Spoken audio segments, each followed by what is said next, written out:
My god. This video is gonna be long as fuck, huh? Oh well. So, identities. They're quite interesting. They are the alternate versions of ourselves that exist in different mirror worlds, living different yet similar lives as us. Some doing better than us, some doing worse, and some versions of us are living lives that we couldn't even imagine living in because it's realistically impossible. Amongst the multitude of identities that exist, we also have a very, very small minority of these identities that are most commonly known amongst people as the Bad End IDs. Now, Bad End as a term on its own is very vague to say the least, since it seems like they are IDs that are likely in worse conditions than our sinners, physically and or mentally that is, which opens the door to a couple other identities that would also fit that description, some better than others of course. So to differentiate, we have other titles to call them, such as seasonal highlights or what I will call them Capstone IDs, which I've seen recently pop up from time to time. Now, this has definitely put up a boundary and made my life a bit more easier now than it was back when I was originally writing this video a few weeks ago. But whatever. Now that we are done with the introduction, let's go through these identities then,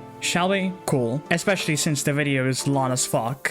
Now, man, what a way to start, huh? Like, Bug Gregor? My god, where do I start with him? Well, I guess the first thing is that his story is way too short to summarize in the first place. Like, my god, you could just read it in less than a minute, you know? Well, okay, I mean, this is an identity that came out on release, right? So it's not like PM had any idea on what to do with things like ID stories for a bit. Or maybe it was like not the right time yet to expand on that just yet. I can even imagine that the concept of a Capstone ID didn't even come up originally back in the early days of Limbus, until Wild Hunt Heathcliff expanded on that. Maybe even Captain Ishmael. But Wild Hunt is where Project Moon began to take a lot more time into making these Capstone IDs, as seen with Manager Don and Lord Hanlu, who came right after Wild Hunt. But let's not get too hasty and actually talk about Bug Gregor then, with the limited knowledge that we have on this. Gregor is a character covered by grief and regret, swallowing his emotions up whenever things get emotional and serious, but is usually quite a chill guy whenever anything normal happens, in comparison to Bug Gregor. This identity is, as the ID story describes, as having no desire or wish of any kind on his face as he skewers the hearts of one enemy after another. Now, he used to salute with pure passion in his eyes only a short time ago, but that span wasn't so short in his memory, and his tired and battered mind eventually settled on the conclusion that stifling his emotions amidst the bloodshed was the right way to be, or so it would seem. Essentially, Bug Gregor is just Gregor, but he's in a war currently, and is more depressed than our Gregor, who has already passed on with that, and only has some pieces of that depressive personality, at least from what we can see. Now, it is a sad thing that Bug Gregor is a release identity that is mostly based off of a minor character, as there really isn't much else to go and talk on, especially with how short and inconclusive Canto 1 is. So if we do get an actual Capstone identity for Gregor one day, then maybe it would be something like a partially and almost fully mutated version of Gregor doing her mother's bidding, I guess. Then we would have a lot more to talk on. But for now, this is what we have. A man who was passionate in being a soldier for G-Corps, forced to remove his emotions as the reality of what war is strikes at him, as his mutations get worse as the Small Corps progresses. So that's something.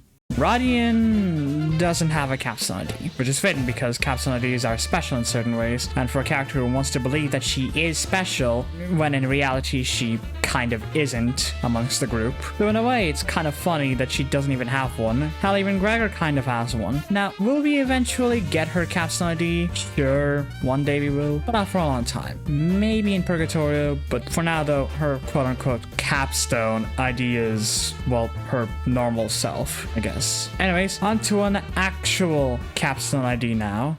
Sinclair is a bit of a whiny bitch, so to say, so it's quite interesting to see that he has one of the more cooler Bad End IDs that exist. The one who shall grip Sinclair, or Encore Sinclair in short, is sad. Sinclair lived a life of luxury, coming from a rich family, which is nice, but what caused him to be a bit tense over his life are all the mentions, descriptions, showings, and anything in relation to prosthetics. He didn't really enjoy the idea of having prosthetics in his body, limbs is made of metal and iron replacing his flesh, as he becomes more and more robotic as time moves on, with the only actual human part left being their brains and some inner organs. And that's it. It's quite a scary thought, especially for a kid like him. So it's not at all surprising that he didn't enjoy the idea of getting prosthetics, but he eventually grew to despise it, as Cromer, or in this mirror world, Faust, has entered his life more and more, gripping at Sinclair's life, until she murdered his whole family, which changed him completely. Now, unlike our Sinclair, who was left alone on the streets and joined Limbus company, this world Sinclair has been twisted and turned even more by Faust, who gripped at Sinclair's fate, even more so, and didn't let him grow as he should, and forcefully shattered his life, transforming him into the monster he is in the ID. When he is asked on what he thinks about the sight before him, the sight of flames and violence, his lips trembled, his lungs brought up gasps and huffs. This is where he was given a chance to fight back. He could have hatched out of the shell that is fate with his own strength, and take control over the path of life he should take. And yet, he doesn't grasp at it, and tells Faust that this sight is beautiful. Now, it's not like he didn't have the strength to reject her. After all, this sign does exist as evidence of that strength, but because of him not rejecting the ease of letting another crack the egg from the outside, even if they aren't your mother bird, even if they wrest hold of your path and jostle it, that disquieting flame, almost mistakable for warmth, lures you into giving up your strength before it, like a comforting bonfire. And the Sinclair of this world has given up that strength to grasp at fate. Now, sure, he hates what he's seen, he knows this, but he felt like ignoring this part of himself, because despite thinking that what he's doing isn't right, he cannot resist the convenience of letting this mysterious mother bird bring him food. A pink chick who does nothing but gape and swallow. Having dived into a pot of boiling oil, the child had no choice but to flutter with his melting arms, though by the time the fire dies down, he'll have been reduced to ash, with Faust congratulating the fact that he can laugh at this incredibly violent sight. Now, she is not congratulating him because of his change, but rather she's incredibly proud of the fact that she was capable of doing that in the first place, of transforming Sinclair into the person that she wants, unlike the other versions of her, aka Cromer, who in our world was capable of seeing the mirror worlds and saw the sight of this one, or at least a mirror world similar to this one if that's not the case. And thus we end this ID story off with Sinclair and Faust cleansing the world of metallic filth as the child weeps amidst the fire. He shall ultimately be snuffed out in the flame, unceasingly swinging the steel in his two arms and failing to grip anything in his hands, unable to tread the path he chose. Whether he will break the shell from the inside or instead yield himself to the ease of being gripped open, what happens in that world will stay there. Though if you ask which world will be the first to reach that point, who could ever know? Oh, I'm sure you know about that much, huh, Carmen? Give me answers, please. Anyways, if you have noticed, Sinclair a lot of the time has been compared to a chick whose egg was forcefully hatched by a bird that wasn't his mother. It's been described that way in the ID story, the actual Kanto, and even down to the actual Millie-san playing in the background of the story. The Sinclair of this world has become something that he didn't wish, but became that in the end because of convenience. He was burned and charred, mistaken to be warmth and care, to transform into the one who shall grip his fate until he turns to ash. Damn, this identity is cool. Reading the ID story for the first time was amazing, and from here, I hope that the next few Capstone IDs have this much quality and storytelling, yeah? I wish that was true with the next two, though.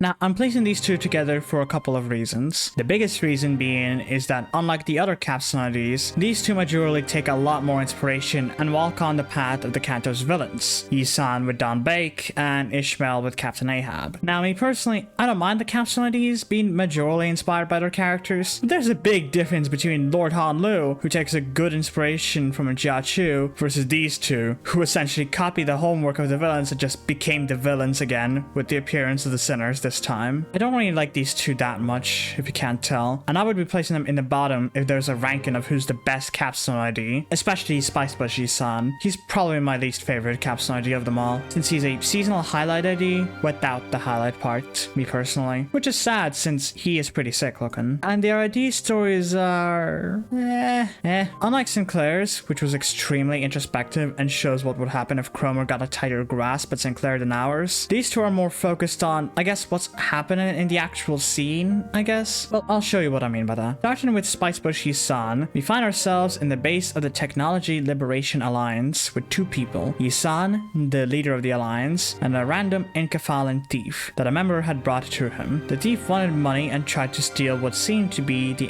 Incafalan, but in truth the quote-unquote installation for it was not meant for Incafalan, or whatever it may be. The thief notices that Yisan looks weird, noticing the flowers in his head, and he explains that these are bloomed things. The nostalgia in my mind for a certain time I would like to summon forth has taken form, which is the ego that he has, by the way. The thief is a bit shook and afraid by that, but Yisan doesn't mind much, and decides to make a whole spiel about how technology has come to a point where it robs us of what originally brought us enjoyment and glee because of our pursuit of convenience and expediency, and says that due to the technology that ruined our lives, the thief wouldn't be a thief in the first place. And they do agree with that, but fires back saying that he wouldn't be alive without Keikor's ampules. And to that, Yisan agrees, saying that what he believes in is a bit different from what the other members in the TLA believe, since he likes the beauty of technologies like fireworks and artificial flowers, or specifically when they are first made, yearning for a feeling of beginning, and agrees with the fact that he may be mad. Ever since then,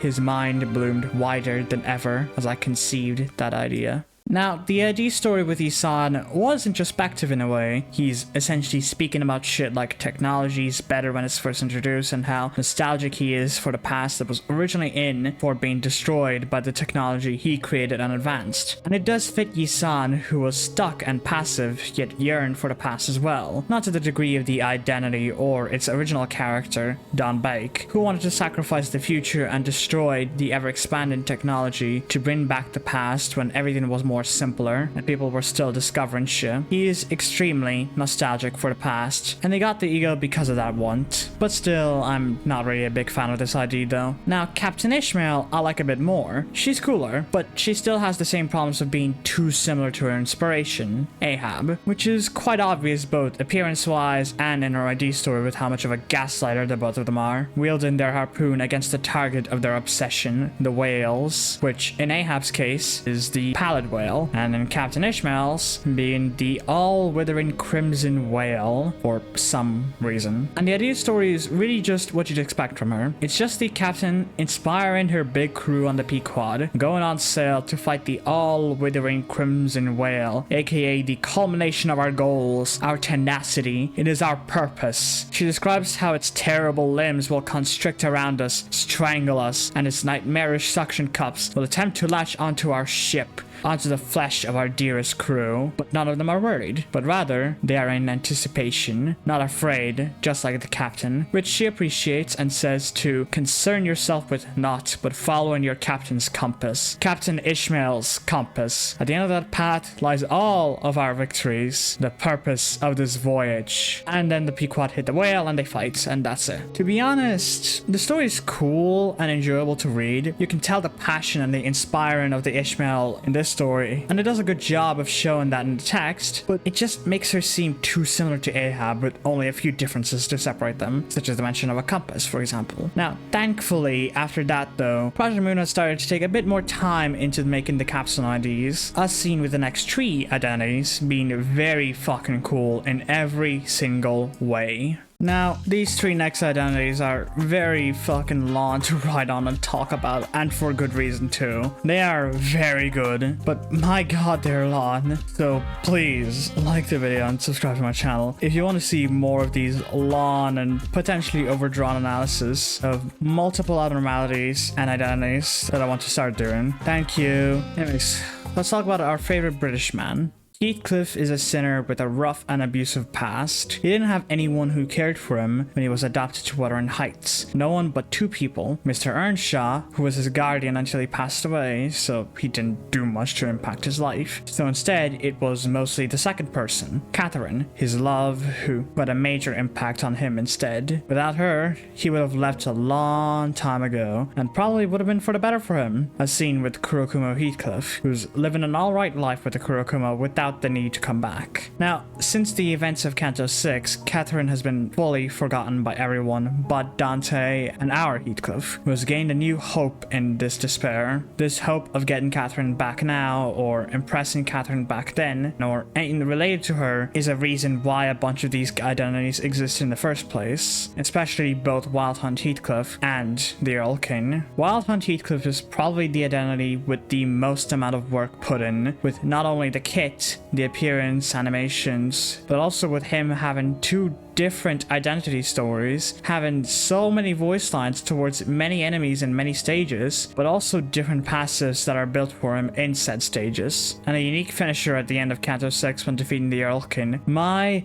god, he is so sick. But anyways, back to Heathcliff. I separated Wild Hunt from Earl King mostly because of a bunch of differences in mostly the design itself and the fact that you can fight the Earl King with Wild Hunt, but overall they are the same character in motivations and personalities, so yeah. Now, just like the Heathcliff of our world, those two had a similar past of being adopted into Wuthering Heights, when eventually they became an adult and left the manor and joined the Dead Rabbits. But upon coming back to Wuthering Heights and hearing of Catherine's death by Nellie, or Ryoshu, Heathcliff, who is in anguish of the news, blamed both Catherine for leaving him and cursing him into a grief-driven and bloody path, but also blames himself for having Catherine die in the first place, and so he planned on destroying the entirety of the manor and to end his own life after that. But eventually, these Heathcliffs were given knowledge of the mirror worlds, and he would take this path of murderous vengeance and travel through multiple mirror worlds and kill every single Heathcliff and destroy every single Wuthering Heights, killing their members and transforming them into his Wild Hunt, an army of the dead that Heathcliff has somehow obtained through unknown reasons. Was it the day I first wielded this blade, or was it the day I met and observed my countless selves across the endless worlds? Or was it the day of my assault upon the young master's mansion, when I tore through countless butlers and made a mountain of their corpses? Though its origin is a mystery still, I came to learn how to command loyalty of the dead. I assume that Heathcliff has obtained ego to create and command the dead itself, I'm guessing. Maybe. I don't know. But I'm assuming that mostly because what else would it be? But it definitely has something to do with the sword. Maybe the sword is the ego, but I don't want to assume too much, so whatever. Now, during his Wild Hunt, the Earl King eventually met the Heathcliff of our world and would eventually die knowing that there is a world where Heathcliff and Catherine are together, as every single Catherine is soon forgotten by everyone across multiple worlds thanks to Dante deleting Oliver. Now, everyone has no more knowledge of Catherine any longer, but it's not like a multiversal memory wipe, but a wipe of her entire existence. Everything that has to do with her would no longer exist. So with that, every single Heathcliff would have no one to love in the manor that he was adopted to, and would leave the manor because of that hatred, and would have no reason to return either. So he would eventually either have a better life with different people and new comrades and new friends, or be a lot worse, you know. But then what leaves with Wild Hunt Heathcliff? A Heathcliff with so much anger towards the world, the manor, and himself. What happens if the biggest reason as to why he went on this path would just disappear, to not exist in his life? After all, he still does exist in the first place, not like Earl King, but this time without any memory of the reason as to why he went on the path of the Wild Hunt. Pre-Canto 6, Wild Hunt Heathcliff believed that the manor that treated him coldly had a shelter or an umbrella by the name of Catherine. This umbrella was the reason why he originally believed that this existence was worth living, that he could dry himself out whenever the rain of reality began to bring him down. But after she died, to Heathcliff, it became nothing more but mere delusions, and he wishes that she didn't exist in his life anymore, as he was the one that hurt Catherine, but also blames Catherine, as she was the one that hurt him and set him on a path of vengeance in the first place. She never should have even existed in my life to begin with. The umbrella was destined for others. The shelter she gave me was inspired by nothing more than a short-lived pity, like tossing a coin for a beggar. What a shame, what humiliation is it that I deluded myself into believing that she truly cared for me, that she loved me. I shall never long for such shelter, such umbrella again, nevermore. Well, post-Canto 6, he got that wish. Now, in his life, the manor didn't even have a single umbrella that would dry him, so that became a reason for his vengeance, his anger, but the true reasons have been lost, forgotten, and he recognizes that there was something that kindled this rage, but he makes excuses, saying that all of these are illusions, they never existed, and if he has forgotten it, then it wasn't important to him. If even the cotton raindrops fail to summon this memory, then it cannot have been more important than the culmination of pain that I endured. Thus, the lost memory signifies nothing to me. Perhaps it will return once I raise this manor to ashes. Then I will have reached my destination, my vengeance complete, however lost my memories may have become. Perhaps the mirror is full of lies. All that remains of the fog of my memories are these words someone had once conveyed to me. Damn, well that was depressing. Very much detailed, which I love a lot. And thank God that the next two Capstone IDs also have a good amount of detail in them as Wild Hunt Heathcliff. Well, a lot more than Wild Hunt Heathcliff's, I guess. And I do mean a lot more.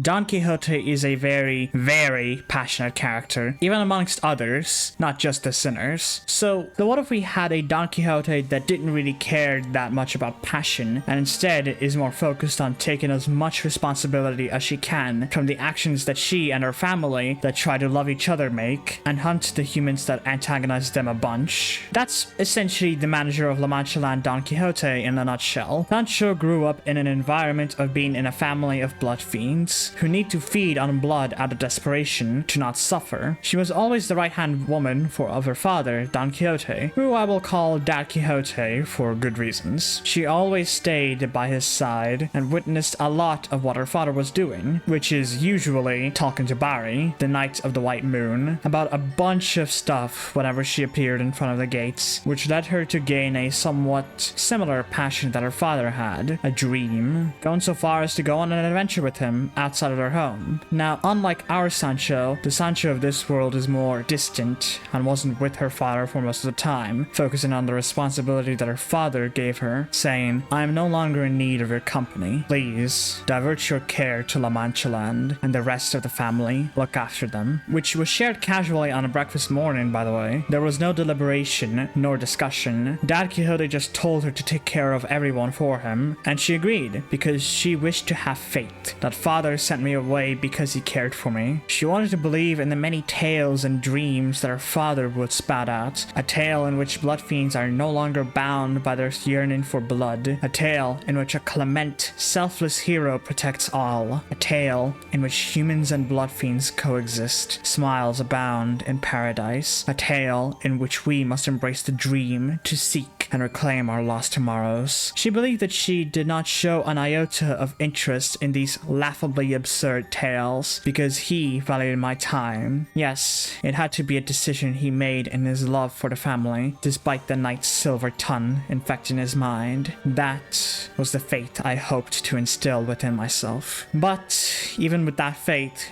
doubt had crept up on her, believing that she was making excuses for him, while her father is dreaming a new dream, discarding the old one that has been shared with every single blood fiend of his family, the nightmare that caused them to sacrifice their nature just to fulfill their father's original dream, going mad over and over again for a single drop of blood. Now, the only thing that keeps a good majority of those family somewhat sane in this madness is not their father's dream of happiness and peace, but rather the priest's desperate words of consultation in the face of endless pain, while Dad Quixote is enjoying himself with the knight, not taking care of the madness. The priest, Gregor, has been in torture alone, taking the responsibility of shouldering all the pain, suffering, and hatred all little blood fiends have been shouldering as well, to suppress their instincts and not feed on fresh human blood in this carnival filled to the brim with both humans and blood fiends alike. To stay sane, the priest has decided to take pain by whipping himself over and over and over again. Sancho noticed and decided to take responsibility by taking some of the consultation consultations from the priest and have him an opportunity of rest. But as it turns out, however, that won't be happening, since the priest revealed to Sancho that him and the other blood fiends are taking part in a scheme made by Sancho's sister Rodion in this world. The scheme is to destroy La Mancha land while Don Quixote was out adventuring and commit filial impiety against their father when he comes back. As violent as that was, it was all for the happiness of the family who have been suffering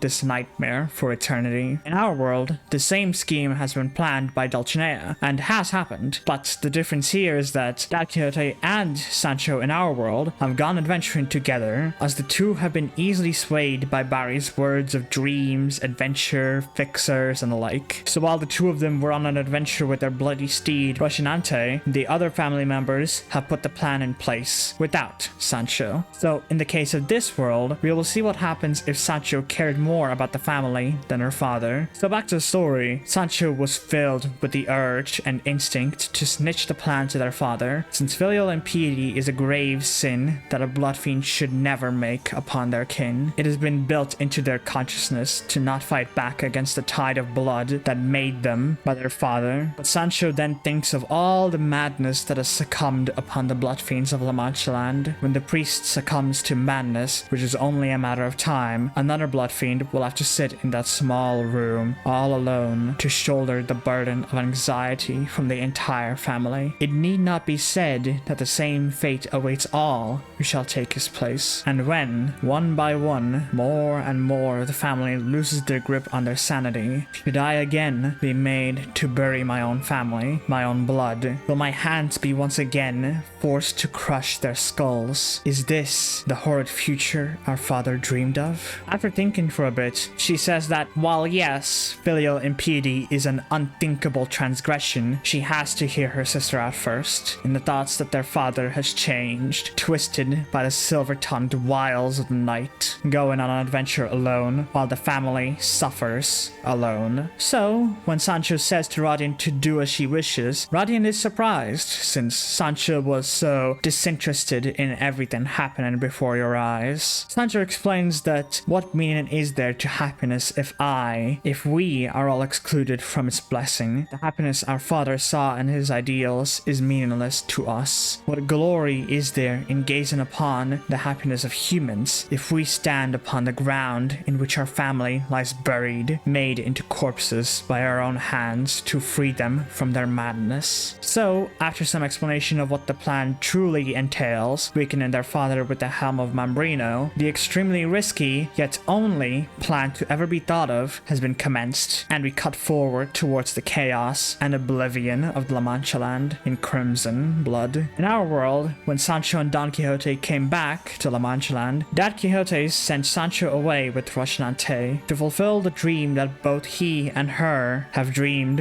while on their journey, and Don Quixote seals the entirety of La Mancha land, stopping all of his children from leaving, while Sancho, who has now forgotten everything from drinking the river of oblivion, has been having fun in her room, renaming herself as Don Quixote, as shown by her shoes, left by her now forgotten father until Canto 7, where Don Quixote has given in to the pain that his children has inflicted upon him from the many nails that stabbed him hundreds or even thousands of times for 200 years, awakening from his delusional dream, and for the first time in a long time taking responsibility by unsealing La Mancha land and sending the blood fiends out to hunt for the blood that his family seeks. That is, until Don Quixote put a stop to it all, killing her father at the end of Canto 7. Now thankfully, this is the conclusion that our world has been given. Otherwise, if Sancho took part in this revolt, a lot of problems will come. Without the hope that someone from his family has seen and has been affected by what he has been affected by as well, due to Barry's influence, Don Quixote was left hopeless, since in this world, everyone in his family condemns him for abandoning them, including Sancho. So when he tried to seal the entirety of La Mancha land, Sancho convinced him to stop, saying, "If you ever loved us as much as we once loved you, you will do nothing, I beseech you, for that is your final responsibility to us as our father." And thus, Don Quixote then stops the sealing out of love and dies, now eternally dreaming his dream, while Sancho takes on the bloody and heavy mass of responsibility that his father failed to take icon as La Mancha land falls apart, ending the story off with Sancho saying, "Thus marks the end of the dreaming for everyone, for you and me." This is yet another very, very depressing story, because we're seeing an antithesis of someone who's so passionate and happy be so sad and take responsibility for everything that her father didn't try to take. I love it a lot. Now, surely the next Capstone ID isn't as good or even better than Manager Don, or even Walter and Heathcliff, right? No way. Who am I kidding? Project Moon is very good at making this shit, so let's go over the last Capstone ID for today. Hanlu in our world was nihilistic as hell, not caring for anything that happens, and didn't like the idea of making decisions in the first place, ever since the bird incident. He didn't care much at all anymore that the elders and Jiamu were using him as a toy, as a camera to witness all the violence outside of their temple for the elders' enjoyment. And why bother, if none of your decisions will matter, since they can see everything and change everything for their betterment? Why bother making them in the first place? Well, for this Hanlu it was a bit different, in which he made the decision to pluck out his eye from the realization that all of this was for entertainment. It was disgusting to him, thinking that all of this violence was for mere entertainment for the old and odious worms that lurked behind his jade eye. Now this section can be treated as a part 2 for this video that I've made, since it's a recap video of most of the world of Hanyuan IDs, and was also a theory video for what kind of character this Hanlu is. And it seems a good majority of my assumptions were made correct, but there are some things that I did get wrong, such as Ishmael being dead after first meeting Hanlu again in our story, and how he left Hanyuan initially. But with that out of the way, let's start talking about his ID story. The ID story starts at the end, when Jia Baoyu converses with an oddly calm chronicler, 52 hours after taking over the entirety of H-Core through the family hierarch war. Here, multiple rules have either changed or outlawed, family hierarch evaluations abolished, quarterly amnesty policy revoked, complete and absolute monopoly over rooms declared, pursuit of immortality designated a taboo, the ancient, innumerably multitudinous rules and laws fade beyond the veils of history, and new rules and servers of Hanyuan fill their void. Jia Baoyu is here to write down his story on how he took over the entirety of Hanyuan in the Chronicler's records, now known as the Zhenshen Lu, or the Chronicles of the Rightful Inheritance, in which most of the story comes from. In these records, we start with Hanlu's sister, awoken in the depths of Tiekan Temple. She has become the new hierarch of Hanyuan, whose soul and tongue has been tarnished by the immortal Shanhuan worm. So, Hanlu is forced to kill Ishmael, and she meets her demise before being fully assimilated to each other. All of that happened 23 hours after the family hierarch war. Faust has taken the Shanhuan worm and leaves, while Hanlu has a conversation with the elders, who are confused that, of all people, why did Jia Baoyu betray them? And he laughs, saying, who else did they expect other than him? All of the other elders have tried to insult him and curse him, which, from the outside, it may seem like he didn't care much, but from his words to the chronicler, it was a misunderstanding, perhaps born out of my steady adherence to the path. This is untrue. No, I did not let their vulgarities linger over long in my heart, yet the hollow eye socket ached still. Essentially, what he's saying is, sure, he didn't care much for what the elders said back at him, but there's this tiny piece of him that was filled with anger, consumed by hollowness and darkness. Maybe if he had the jade eye on him, Jia Baoyu would have responded differently? Perhaps. But going back to the recap, one of the elders mentions, have you no shame? Have you not enjoyed the precious blessings we have bestowed upon? Jia Baoyu cuts him off, saying that everything that was given to him were a curse. I was made to witness the ruin that destroyed the Khan family, all for the sake of the Shanren's entertainment. Black-feathered cuckoos pecking humans apart, seizing their nests, forcing their eggs inside, and newborns tearing their way out to the world through their stomachs, and the people.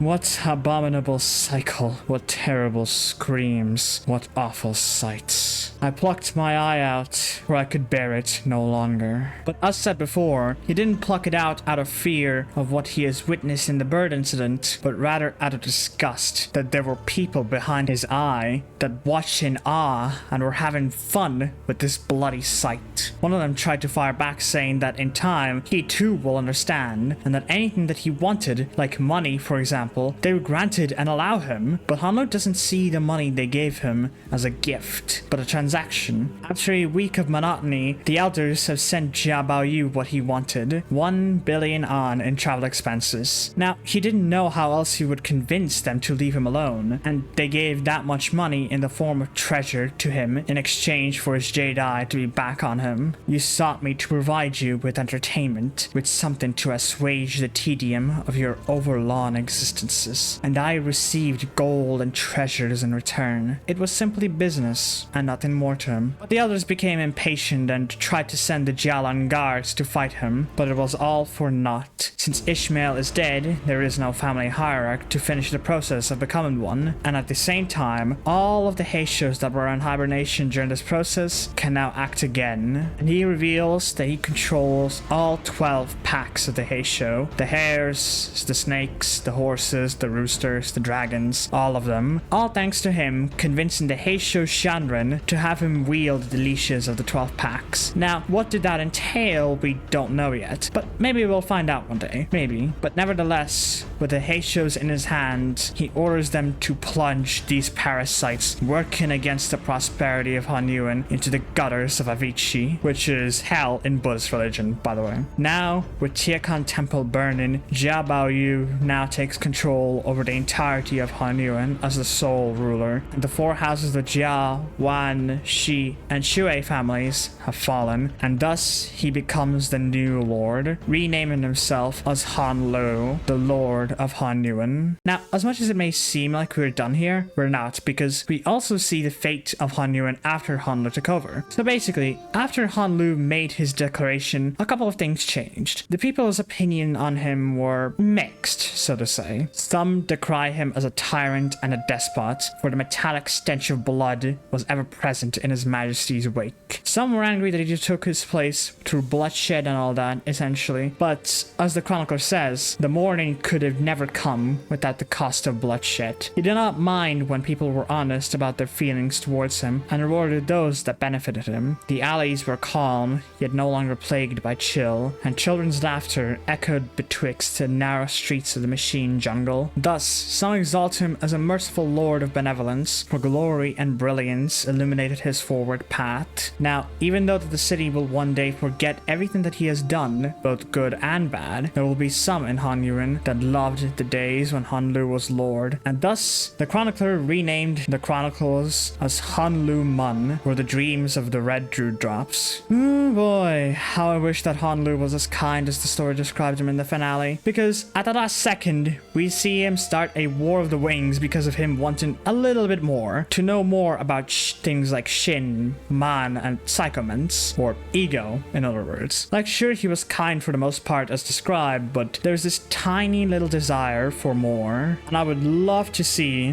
what that entails. And we'll probably see that when Wei San comes out, and potentially Coquelaire, too. Now, I would love to see what else he has to know from knowing other things, like Mirror Worlds and the Gesellschaft, and what he does to it, but oh well, we'll see that eventually. Maybe. Now, this video is long enough as it is, and it's probably my most longest video I've ever made, so no big problematic outro, and I'll just say bye.